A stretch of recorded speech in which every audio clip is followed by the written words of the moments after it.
Hi, Jay Massey here with the CashflowDiary.com, and I've just been asked an interesting question. What is it like to invest in real estate? See, naturally, I'm an introvert, so that means I don't really enjoy or derive my energy from hanging around a bunch of people. And conflict isn't exactly something that I look forward to. And dealing with other people's problems in the middle of the night isn't necessarily on the highest priority of my list. When you ask me, what's it like to deal with real estate? It's all of those things and more. Because real estate involves people. One of the things that I've said before is that real estate would be the perfect business if it didn't involve people. But it's kind of hard because you're housing people. You're providing people clean, safe, affordable housing when they need it, when it matters most to them. And here's the point. One of the greatest things about real estate is the leverage that you can get.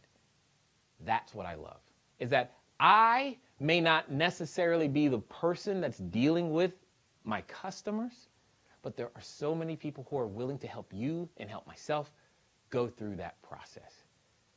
So on the other side, once you have systems in place, real estate investing, or business for that matter, becomes lots of fun. It becomes lots of strategic thinking and lots of implementation. The number one thing that I learned is that many people come up with all kinds of questions and trying to understand everything that could possibly happen to them before they take action.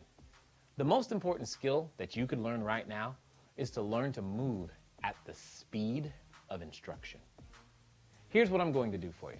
I'm going to give you a free resource that you can go listen to right now that's going to give you more insight into my adventures into real estate investing. And one of the things that you should understand is that I didn't wake up going, ooh, I can't wait to deal with tenants, toilets, termites, taxes, and all that other stuff that comes along with real estate. In fact, I don't really like real estate all that much. I like the benefits that real estate brings. And I will teach you about all of those things on my podcast, absolutely at no cost. All you need to do is go over to CashflowDiaryPodcast.com. I interview many entrepreneurs who are out there creating cash flow, as well as give you lots of complimentary information on how real estate investing actually happens and what's it like. Go to CashflowDiaryPodcast.com and get started today.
All right, peoples, how you guys doing today? I am Jay. I'm excited to be here. Hopefully you are as well.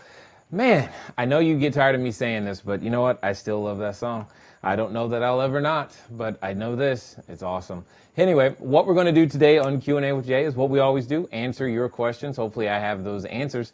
And we're going to do that, obviously, for those of you who are here live, we're going to be doing that in the chat room. So if you're not live yet, or if you can't see the chat room, you probably want to go over to cashflowdiary.tv. Again, cashflowdiary.tv, so that you can get live and most importantly, get your questions answered, whatever they might be.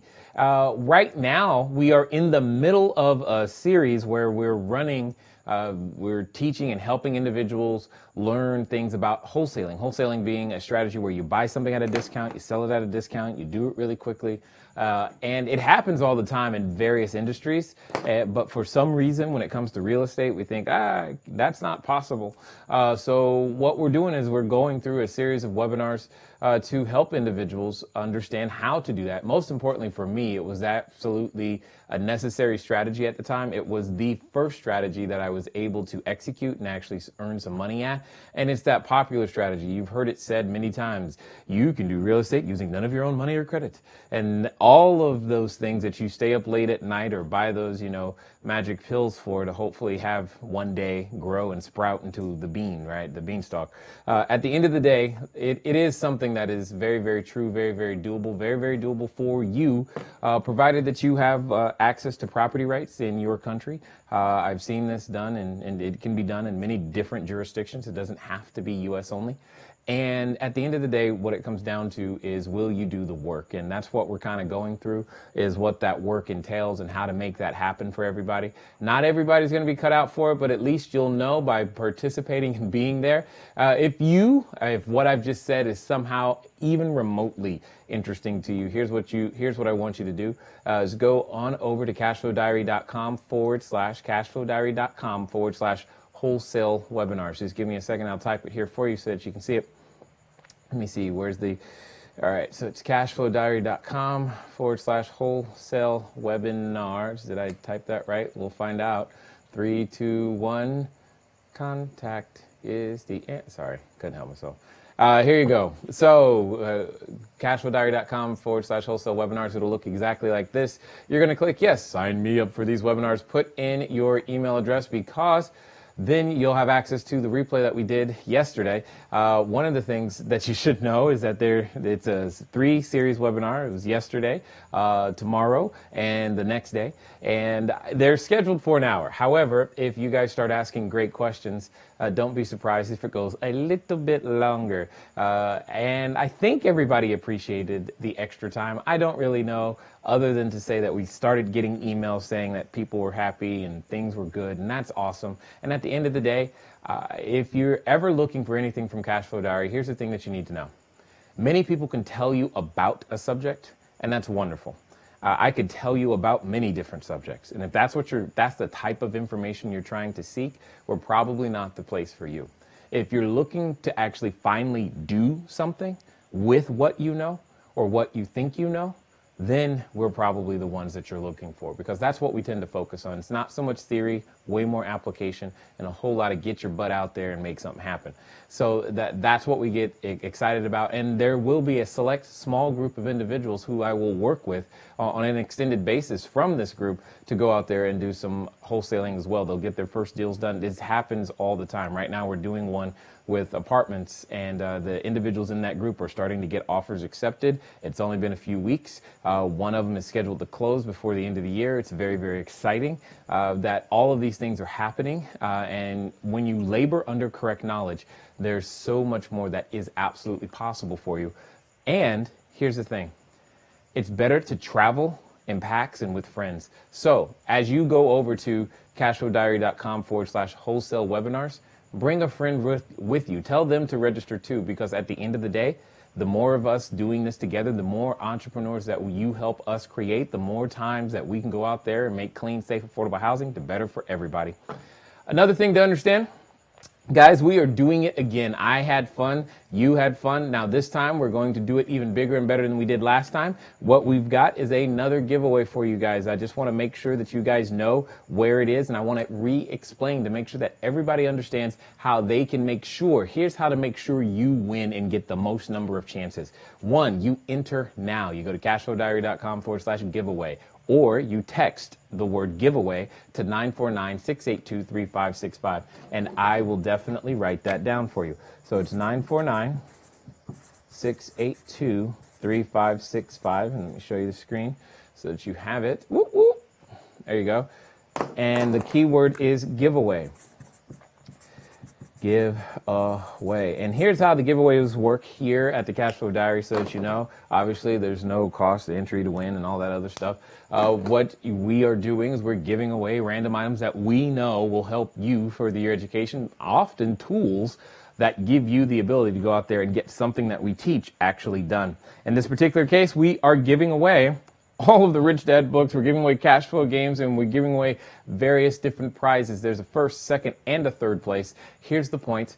What you need to do is you need to enter over at cashflowdiary.com/giveaway. You need to enter every time you share the link, because once you enter, you're going to be given your own personal link. The more times you put your personal link out there, and most importantly, get someone else to click your link to enter, you get more entries, not them. You get more entries, and that's what's important. The more times you do that, the more you increase your chances of winning 2 copies of the new cash flow game, and that is indeed the #1 prize. Definitely. Second prize, for those of you wondering, it's 5 different Rich Dad Poor Dad books, and then we have the third prize, which is my book, Equity Happens, E-Myth, as well as Purple Cow, and 2 books by Mark Kohler. So go over to cashflowdiary.com/giveaway, and you'll be able to go ahead and get entered now.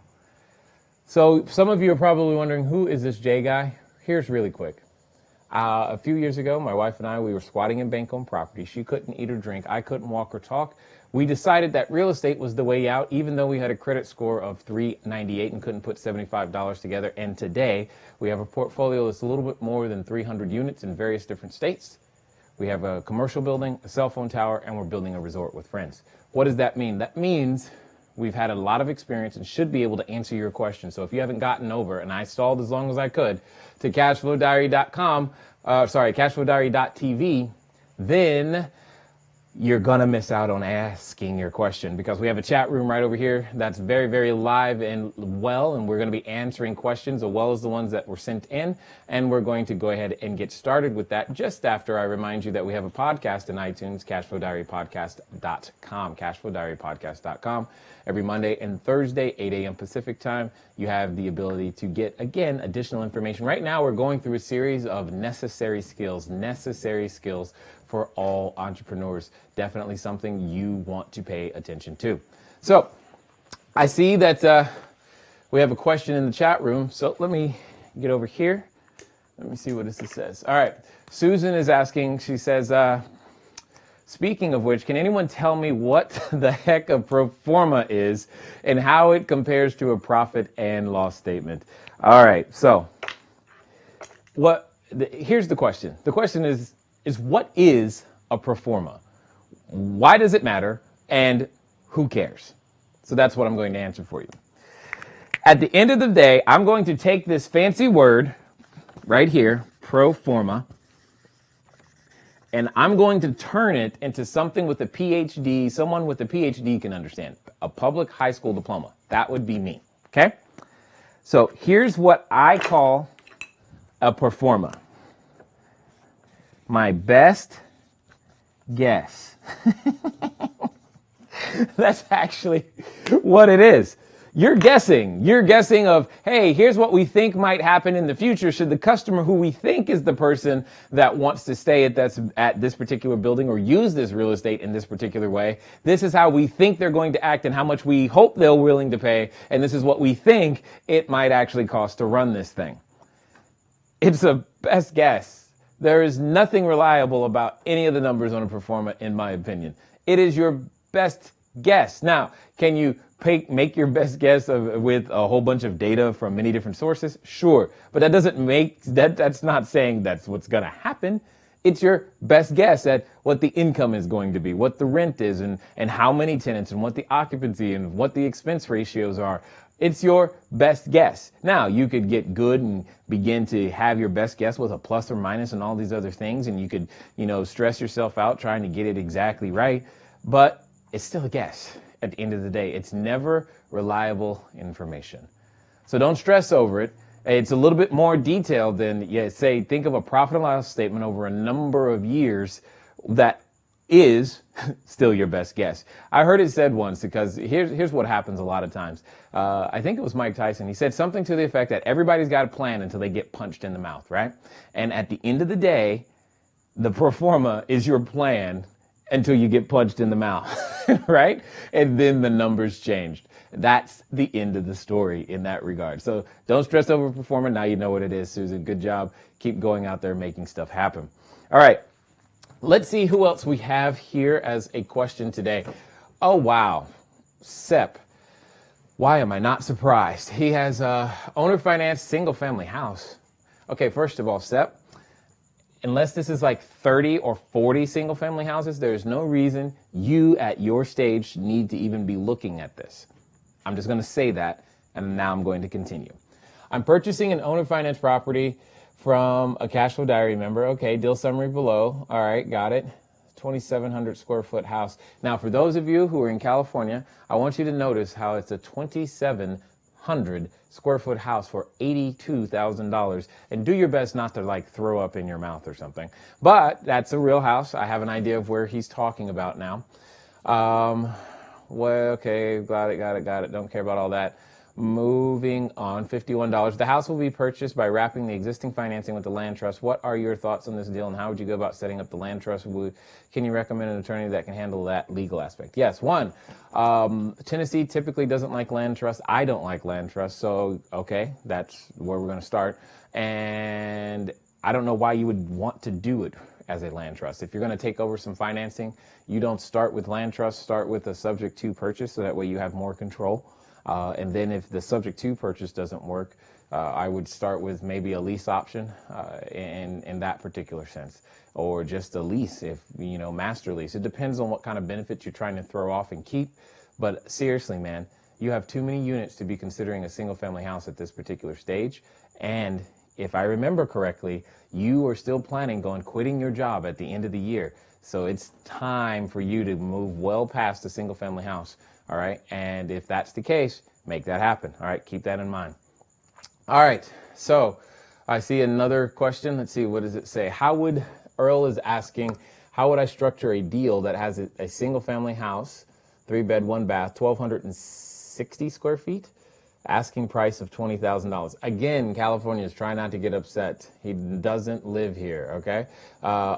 ROM.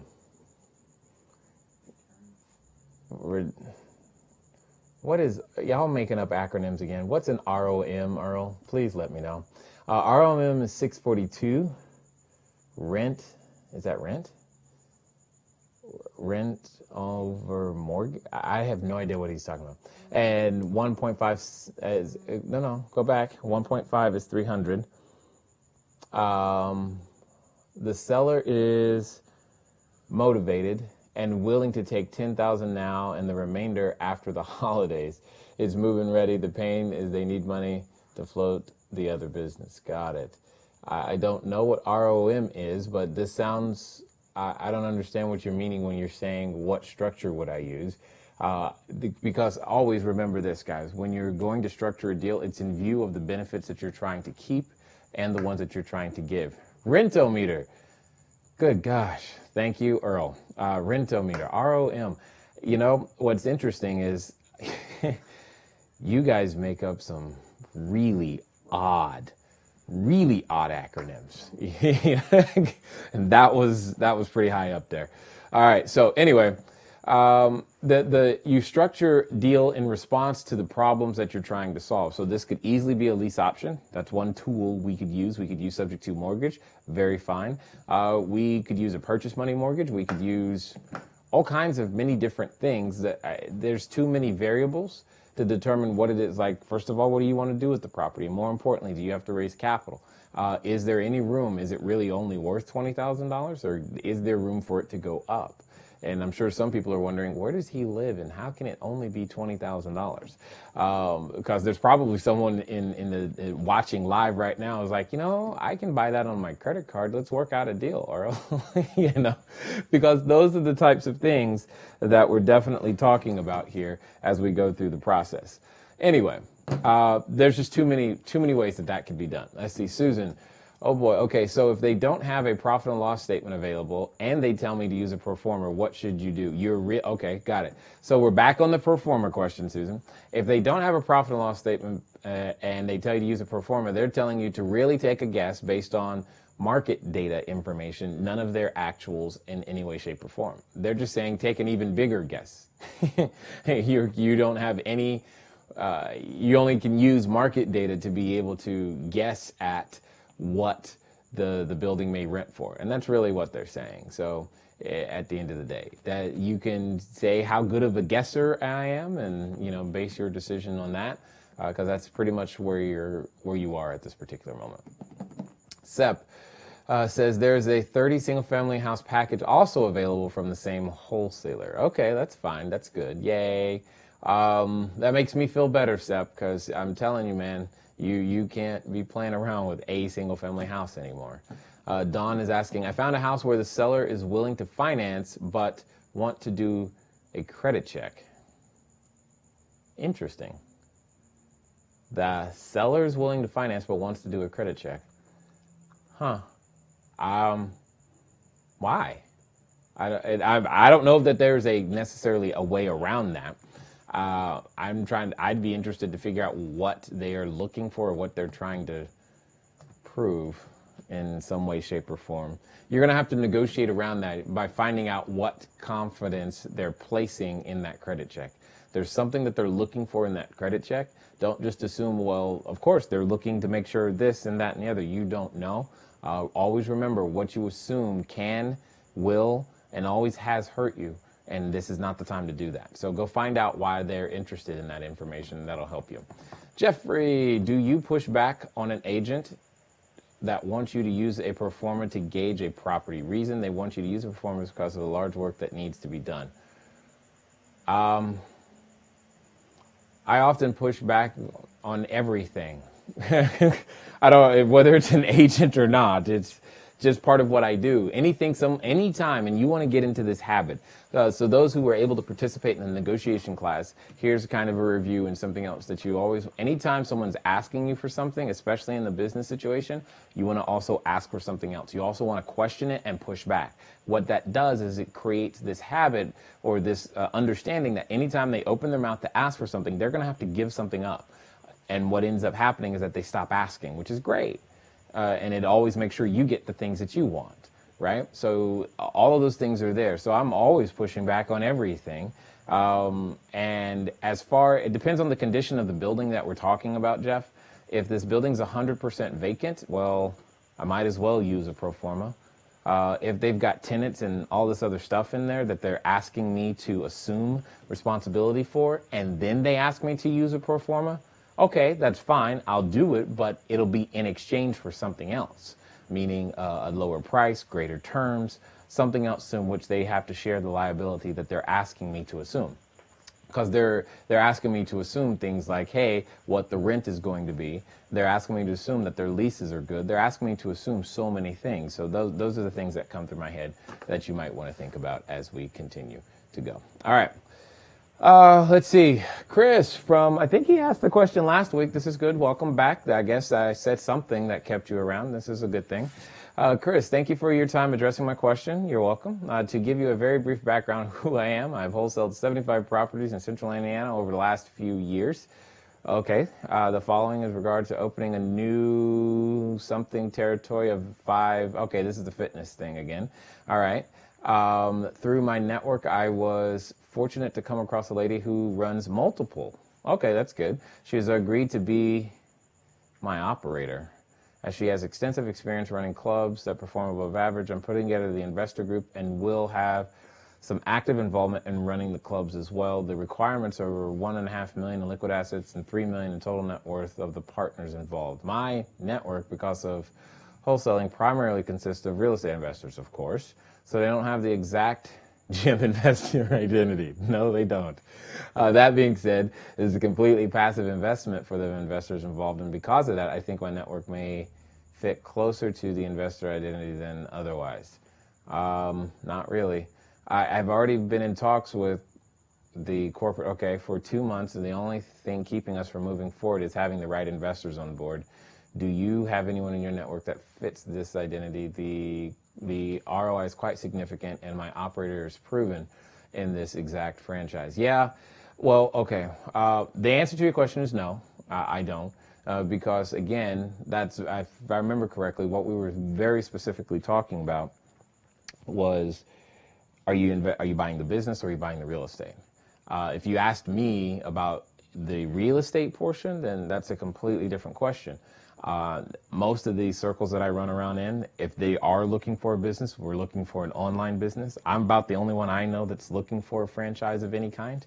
And the franchises that I'm looking for are typically going to be local, so I can help provide some jobs to some of the local church individuals here. So that's kind of where I am in that regard. Again, remember, management experience, IMTD. Just because this is a business, that doesn't change the order in which you take down the deal. Your individual investor identity is important. Your investors must also understand how a gym operates, the ups and the downs. For example, and here's why I'm saying this, and please hear me clearly. All right, I'm not trying to squash your dream. I'm just trying to tell you how it has happened. There are people who say that they're ready for investing or doing investing in a completely different way. They go from single family to multifamily. This happens all the time. But what ends up happening is that they're not used to how a multifamily runs, or how long, very specifically here, how long it could take to get a multifamily deal up and running. I always tell them on the front end, hey, we are 48 to 60 months. 48 to 60 months. That's also known as 4 to 5 years before you should begin to expect nearly anything, especially if we're starting at 100% vacant. Now, obviously, certain plays like my resort and the commercial properties, they're shorter. You know, the commercial properties down to 12 months, and all those other things are shorter. The point I'm making to you, Chris, is that your investors, while they're passive, their emotions are still attached to the outcome, and they're used to their money doing certain things at certain times and in a certain way, which is not going to be the case when it comes to this gym. If something, they're going to be more sensitive, more nervous to delays and things of that nature, simply because they don't have a framework with which to process that in. Those are the things that I'm referring to there. So yeah, I hear you. I understand. While yes, it's passive, not everything passive doesn't mean uninvolved, and nor is it created equal. So keep that in mind. All right. Keep typing the questions, guys. What's this? Was someone asking that?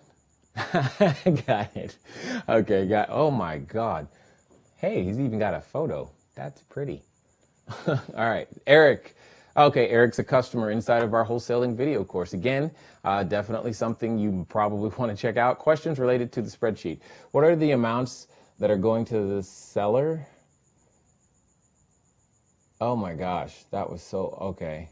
Is it the purchase price or the total cash back, which shows the payment over time in this scenario? Is the end buyer the wholesaler, or the buyer that the wholesaler sales to? Would the end buyer have to take the payment terms or just pay the full purchase price lump sum? Okay, got it.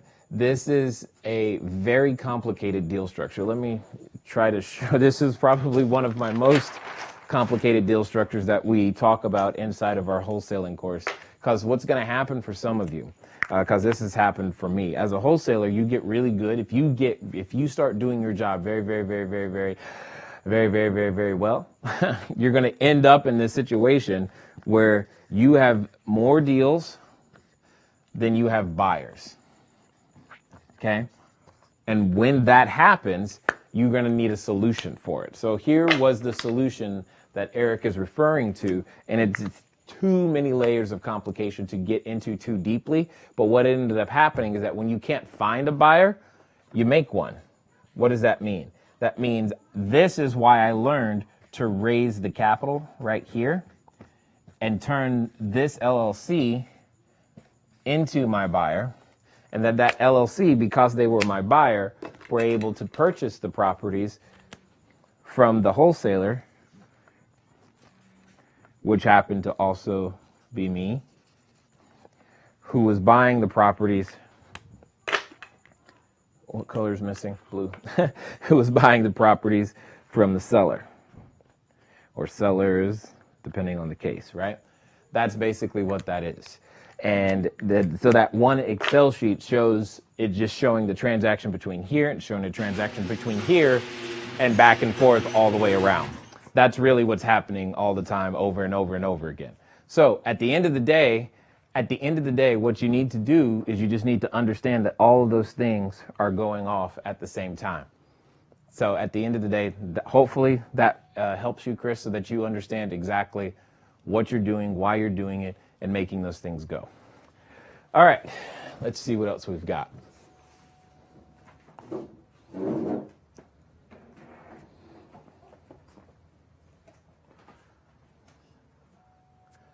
Let's see. All right. Don is asking a question. Where does the wholesaler fee come from in these options and these examples? So how does cash flow offer work, or do I offer for amount plus my fee, regardless of which offer the seller accepts? Can I structure the deal with my buyer, however, as long as I can fill my terms with the seller? I'm trying to figure out your question, Donna. Hopefully you're live and can make that work.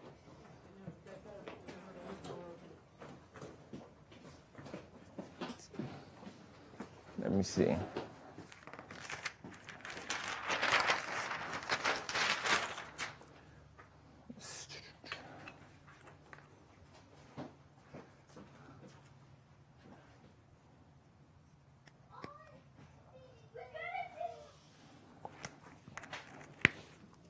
Okay. I'm not sure. I think what you're referring to, Don, is the three options on the... I think that's what you're referring to. Let's find out. So if you're talking about the all cash option, if that's what you're talking about from the LOI, you've got the all cash option, then you got the 100%, 1,000%. Use your mistakes. There you go. It's 100%. That's close enough. Seller financing, and then you got the blended offer in the middle. Okay. Where does the wholesaler fee come from? If that's your question, I'm having trouble understanding. Where does it come from? It comes from the seller, and your end buyer on the other end. So I'm sure I'm not answering the question. I wish, if you're live, please type that out so that I can understand a little bit more. In the course, Tiffany's example, you gave the options to present to the seller. Your wholesaler fee is always going to be included in whatever. You remember, you're buying it from on one end, so the A to B transaction. Maybe this will help. The A to B transaction, and then there's the B to C. This person is the one that's going to be paying the fee when you go to sell, whatever that fee is. And the A to B on the offer to buy the property, there isn't a fee there.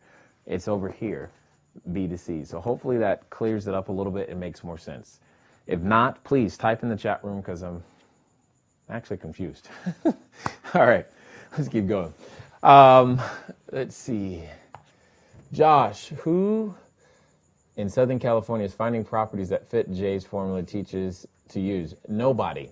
On average, how many properties do you need to research to find that fits the formula? In Southern California, you're probably not going to. Remember, it's designed to give you an idea of what marketplace you're playing in. When the numbers don't fit, it means you're probably not in a cash flow market. You're more in a fix and flip market. Number two, if I find someone who is interested in buying, but they are not my type of buyer, what is best to align myself with to keep the relationship open? Do I try to find what they want anyway, or should I convince them to purchase my type of deal? I think The last thing I want is decided they're not my type of buyer and walk away. Got it. Josh, great question. Probably one that's long overdue in asking. Is at the end of the day, what you always want to do is you want to be in this process of continually building a database of some kind. You are growing that database because as you grow, things will change. And that's, at the end of the day, something that I think is important for everybody to understand, is that as you grow, things will change. So what I'm doing, one of the things that you're always doing is you're adding everybody to your database. You don't know what they're going to want or when they're going to need it or how you're going to be able to service their needs or if you're going to be able to service their needs. And the thing that it's important to understand is, there we go, is that you're always in this process of adding people to your database. And one of the things that I want to show you is right here is that in the database, I've always said you add a minimum of 5 people a day keeps poverty away. So I track how many people do I add to my database every day because it's that important to keep track. And so far today it's been 7, which is great because I always want more leads every day. Now, I don't know what most of them want, but you've got to develop a database and a system to keep track of all of those things so that it makes sense for everybody involved. Hopefully you get that, because there is a reason that relationship is still valuable. You have to not only find a way to stay in relationship with them, but you have to be able to figure out what it is that they do want in case either A, you grow and start offering what they want, or B, you run into someone else somewhere down the road. Now, it's not the major focus of your business, but it's definitely something you should keep in the back of your mind. Hopefully that helps. Let me see. There's a question. Don, how does the wholesaler make their money? Okay, got it. We kind of went over this and some of the questions last night, but I'm gonna flip back to those things. A wholesaler gets paid for doing, for serving these 3 types of individuals: the retail person who's typically looking to use the property, the wholesaler who, in a lot of cases, someone looking to buy at a wholesale price, which is typically the fix and flippers, and then someone looking to derive investment value, the investors. All you got to do is buy below retail, below wholesale, or below the investor price, and what ends up happening is that the wholesaler makes the money in the middle. That's what happens, very, very simply. So in the example we were just talking about, in the A to B to B to C, what you're doing is you're buying this transaction, the A to B is just a little bit lower than what your buyer would actually pay, and you make that difference of that little bit lower so that you have the ability to still give them a deal as well as earn some money at the same time. So hopefully that clears it up a little bit better. Let me see, did he have another question here? Did I not answer? Yep, number 3. When searching for properties, are there certain search terms or parameters to use that will hone in the deals we are looking for? Yeah, flood, fire, divorce, death, anything that can be interpreted as a problem would be good. Because and seller financing, OWC, there's lots of those terms. You're looking for terms that indicate problems. Remember, the reason if you look for properties, you won't find them. If you look for problems, you'll find properties. At the end of the day, that's what you've got to go chase down. Matthew, what's this? What's a good, easy to use database? Easy to use. That's a good question. It's the easy to use part that is a challenge. So here's what I'm going to do.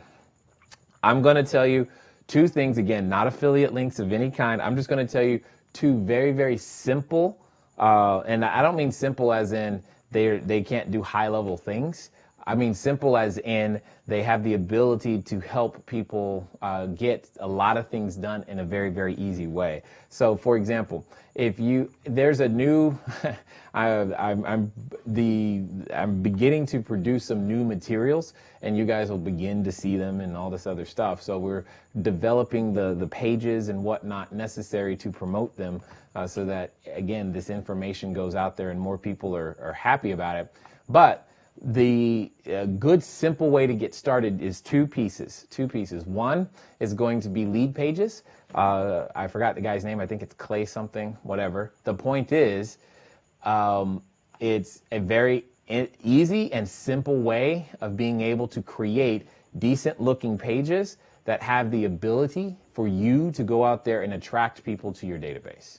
Okay, it's a very simple way. And then the email marketing system we started with, if you look, literally this time last year, we were still using it, was Aweber. And, so it took us a while, but then eventually we upgraded to Infusionsoft because, well, things got bigger, faster, and we needed that extra functionality, which we love today. So all of those things are there, but Lead Pages and Aweber, the combination of those two probably set you back maybe $50 a month, if that, and that can get you started very, very, very simply in putting that together. That way you can stay in contact with people, etc. But I'm telling you, you got to market your business, but I'm telling you, you're entering in a really big rabbit hole right now. But it's okay. It's something that has to happen. All right. Let's see. Was there another question? No? Okay, perfect. All right, let's go back to the PowerPoint or Keynote. Where is it? Ta-da! All right, we already asked Josh, so now we're at Omar. Omar, when you refinance the investors out of a deal, do you base their equity share buyout amount on the appraisal report and attempt to cash out refi for that amount? Yeah, that'd be one way of doing it. When you're going to refinance, when you're getting rid of equity partners, that was probably the wrong word, getting rid of. If you're when the equity partners are having a return of principal event, whatever you guys agree as the valuation method, which oftentimes is done at company inception. So your attorney, whoever structured the deal, should have asked you about what the exit strategies were, and you guys should have agreed on the way in how the valuation was going to be determined for that said situation. But that's definitely one way. What you're describing right there, Omar, is definitely one way of making that happen. As a side note, for those of you watching live, make sure you type in a question, because I can see that we're getting close to the end of the sent in questions. So that way, if you have anything, we'll be able to cover that as well. Let's see, it says, where may I find a sub-market expense ratio or vacancy rate? Luana, great question. Again, tools. Again, what I'm about to show you is another tool. Again, in fact, to some degree, Lead Pages, you could create all of it in WordPress, but I wouldn't recommend it. You can do these things. You can put all those emails on an Excel sheet, but I wouldn't recommend it because it would be, well, probably a challenge, all of those things are parts. You know what? Let me ask you guys, since you're watching live, or if you want, you can put in the comments or send us an email. Would it help you in any way, shape, or form if we put together like a little marketing course for real estate investors? And if that's something you want us to put on the slate for 2015, since you're asking these questions, let me know, and we'll see what we can do to put together something like that can show you, make sure that you have a system that continually attracts and puts in 5 to 10 to 15 to 20 to hundreds of people a day in your database. So just keep that in mind. But that's 2015, guys. I am not about to kill myself before the end of this year trying to do something like that. But if that's something that's of interest to you, let us know. All right. What was I doing? I totally forgot. What we were... Luana's question, and Luana's question was submarket, expense ratio, vacancy rate. Got it. So it's another tool. That's why I was saying it. That's what happened, is that I got sidetracked, is that all the information is typically in the public domain, especially in the U.S. We have access to a lot of this information, and then after you know what it is that you're looking for, you start wanting a faster way of doing it, and Reese Reports has been that way for me. When I want faster information, they do market as well as sub-market analysis, as you can see right here. So they have the ability, they have that information for markets as well as sub-markets and apartment, office, retail, warehouse, self-storage, et cetera, et cetera. The point is, you have a way of getting the information that you're looking for when it comes to the vacancy rates and ratios and whatnot, so that you can make that information. Now, you can get a lot of that information for free. In fact, here's another place that I like to use occasionally, Marcus. Marcus Millichap. Their research department, a lot of commercial brokers produce that information, again, as part of their research department or research services, usually free, not always, but usually free.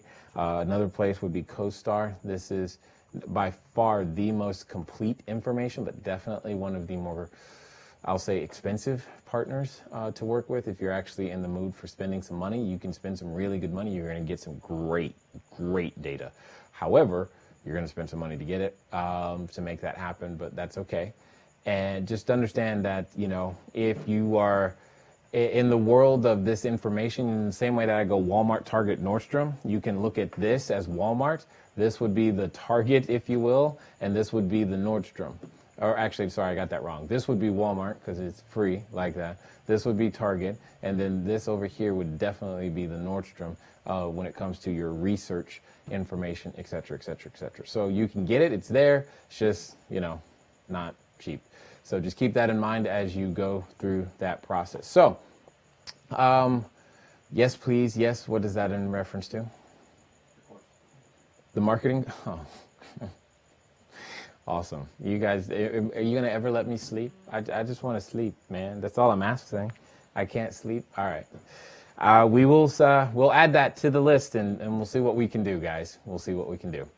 Omar, what have you done in similar situations that were more creative? Well, okay. So are you talking about the refinance again? Is that what he's talking about? Well, how you do your takeout financing is, you know, syndicate new capital, do a new loan. That's a simple way of doing the takeout financing. Again, at the end of the day, the equity investors may not actually want to separate from the deal. They just may want their capital back. So instead of doing a refinance to give them their capital or in getting rid of them, what you do is you syndicate a new loan and put that in first position. That could work. I mean, there are too many, Omar. There are too many ways to restructure the financing. That's why the profit analysis quadrant is there. You can use any portion of quadrant 1, quadrant 2, quadrant 3, quadrant 4 to achieve the goal. The question is what's forcing you to refinance? Do you have to? And if you don't have to, then don't, unless you have to. Or if you're just trying to grow, then that's a completely different story. That's a completely different objective. Hopefully that makes sense.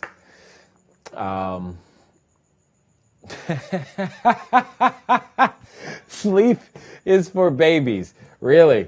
Awesome. Awesome, guys. Awesome. Marketing course, we can wait till 2015, no pressure. I don't feel any pressure. None at all. But okay, we'll put it on the list.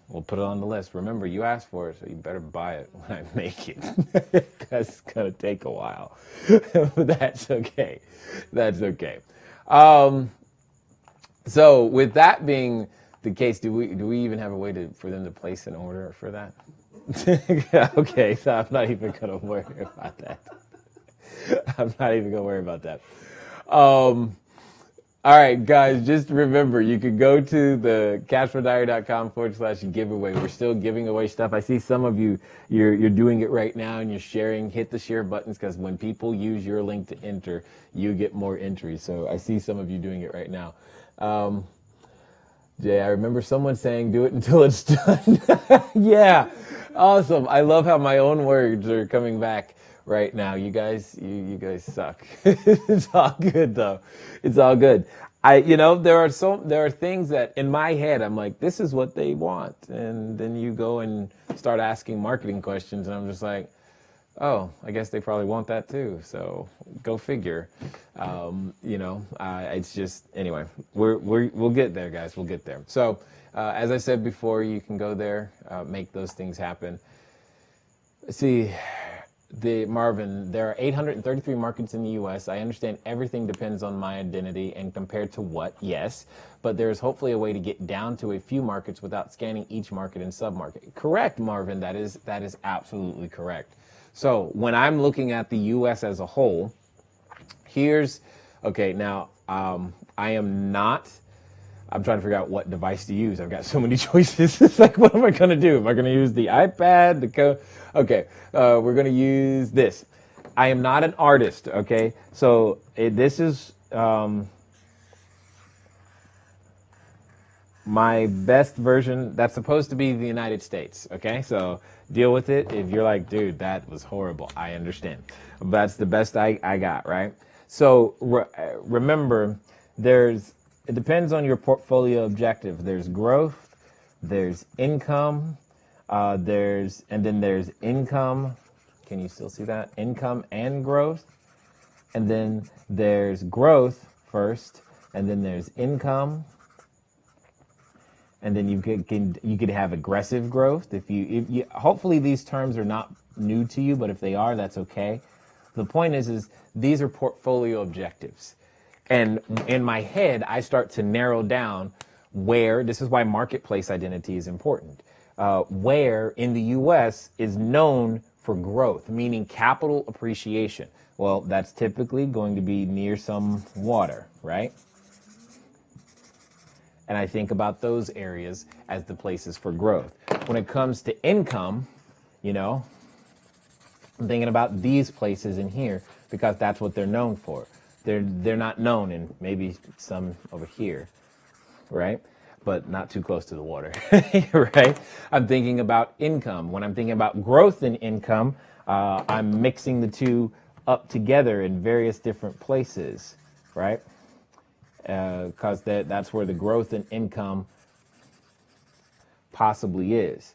And those are the things that you've got to think about. So as soon as when I color this in like this, you're like, okay, now I get it. He's going to look at states over here because that's the characteristics. That's why your identity is important in understanding your portfolio objective, because that's kind of what happens throughout the U.S. What general marketplaces, metros that are large do you think of this way? And then you start there. So that way you don't have to look at all 833 of them. I didn't even know there were 833, Marvin. That's a lot, though. Julio J, does buying the type of home or build, for example, colonial craftsman logs fit into investor's identity and category? Yes, that's very niche and down, but it usually only affects the person who typically is doing historic buildings by the time you get that far, Julio.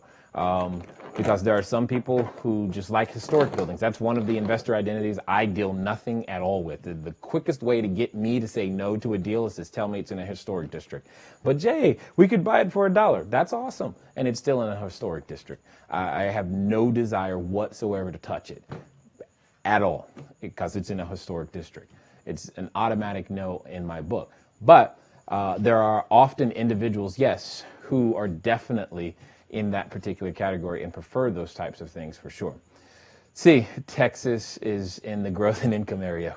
Yes, Sandra, that is correct. That is correct. And even from my horrible map, you could tell that. And that's basically what it comes down to. If you're looking for growth first and the income second, there are certain marketplaces that are known for that. If you're looking for the income first and the growth second, yes, that's right. I said that right. Then there are marketplaces that are known for that. You need to be, you knew that answer already. I just broke it down for you and gave you we'll call it an ugly graphic to be able to help you with that so that you have an understanding of how I'm thinking about it and how you can think about it to take 833 to narrow it down to 20 to narrow it down to 2 really quickly inside of a day or a weekend. It should be a weekend project, at the most. You don't have to go fly around and visit all of them. You're probably going to only fly around and visit 2 or 3 at the most and just kind of go from there. So any more questions in the live box? Now would be a great time to place them there. I'm not doing that. I'm not doing that. They're trying to get me to say something. I'm not going to say it, guys. I'm not going to say it. It's just not going to happen. We already have enough work. We have enough. I think we're good.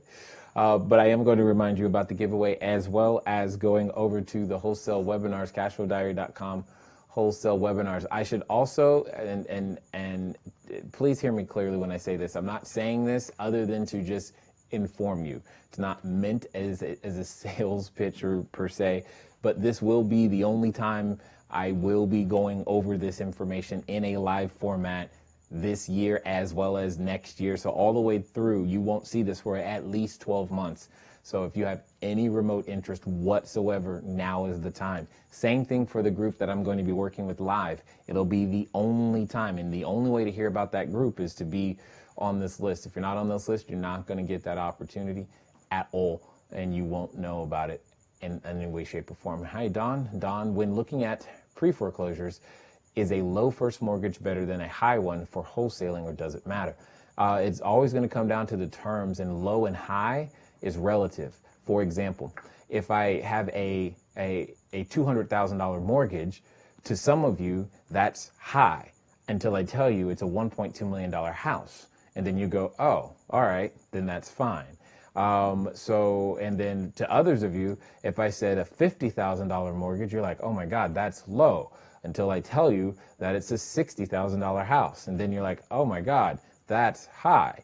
So it's very dependent on terms. It's dependent on a number of things, but that just gives you an example why that's just not an easy indicator. You got to consider all and multiple points of data to make that work.